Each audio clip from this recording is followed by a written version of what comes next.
today's show is brought to you by True Classic Tees. As you can see, baby, I got mine on because it is for the man that has that nice athletic build up top, but might not be as athletic in the midsection. It gives you a little more room. Talk about that margin of error. You want the margin of error in the right places. And that's what True Classic Tees brings to you, but not just with the t-shirts that they do have in all type of prime colors, which is perfect because it goes with literally everything. But they also have loungewear, hoodies, and stuff like that as well. And you know how we do. If we're going to talk about any company on this show, we talk about them for a reason, baby, because we support them, but they also have a promo code so we can help you as well. That promo code is MOAT. You use that, you'll get 25% off of your purchase at trueclassictees.com. Once again, that promo code is MOAT. So check them out. Shout out to True Classic Tees for supporting the culture, baby. Okay, next one. This is random, but I thought it was a good one. Jared Goff saying he's playing the best football of his career. You seen him though? With the numbers looking like, because he low-key been putting up some, I done won some with them Lions now. I did want to bring up the stats. I've been winning with them Lions now, and they score. They score. They defense ain't worth a day going, but they can score, bro. It's arguable right now. And I think the big case for why this makes sense for Goff to say this is he doesn't have a Sean McVay anymore. If the numbers are close, I'm going with Detroit. He doesn't have the Rams system. And just remember even some of those Rams players. He had Gurley. He had some really good receivers. Robert Sean Woods, McVay, Cooper Kupp. Who was the tight end they had out there? Oh, my goodness. Higbee. No, it wasn't Higbee during then, though. It wasn't Higbee then. Him.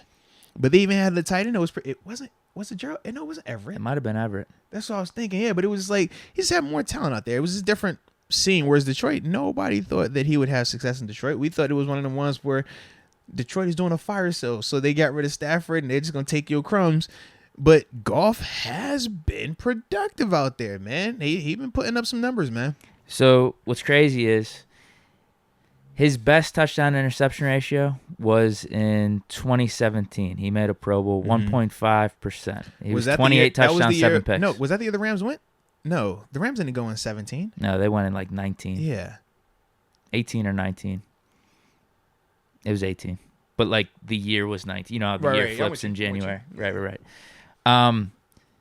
These last 2 years with the Lions, I don't think anyone would argue that 2021 season for Goff was better than 2022. Yeah. I don't think anyone would argue that, but he's had 1.6 and 1.7 touchdown to interception ratios. But this year, and this is what I'm talking about, comparing 2022 to 2021, he's actually starting to put up some big yards. Mm-hmm. He's slinging it out a little bit. So I think there's absolutely a case. Even though some of his numbers, just raw yardage-wise, are more gaudy with the Rams, I do think you consider he doesn't have McVay anymore. That's a big difference, man. He's with a defensive coach. Mm-hmm. It hasn't been set up for him to have success like that in Detroit, and he's like keeping them relevant. One could argue they have a 5-7 record right now. They could be 7-5. And I don't think that's necessarily on Goff. But he's more a part of them winning, though. Like, they're not winning in spite of him. Whereas when he was in L.A. at times, people would talk about it like he was so limited. They just throwing the plays into his ear, and he doesn't have to do all the pre-snap stuff. Well, that still was accurate. I am not going to change that. That's very accurate. But he's grown a lot since then. Man. So it's kind of a fair statement. I like it. I can respect that, man. Wonder if they're going to keep rolling with him. That's the interesting part. Because what do you do if you're Detroit? You're not. Detroit does just have a lot of misfits or guys that have been outcast. Jamal Williams and Goff. But Dan Campbell was probably in and of himself. But like they an also outcast. have high-end draft picks because they're always picking the top 5, top 10. They might not this. I mean, 5 and 7. Yeah, this would be different. Because if they're not, then you probably have to stick with Goff they're gonna unless you move They're up. going to get that Rams pick this year. Oh. And they over here talking about Baker might start tonight. Yeah, it's nonsense, bro. Mm-hmm. They could do the whole draft the guy and just let him sit behind Goff for a year. Yeah. Part of me thinks Campbell's not going to do that. He's going to want him just like load up on the defense, take like a Will Anderson, and I think he likes the Hutchinson. idea of winning with Goff in defense. I think he likes that. That's like his. I don't know. He kind of. I guess he gives me the vibes of Vrabel. Just, I feel like Vrabel difference was he lucked into Derrick Henry and Tannehill developing at the same time and really taking off. Whereas when I look at Dan Campbell, I'm like, you're trying to put this physical thing out here. You're trying to be defense in certain areas, even though it's not to that same level of success.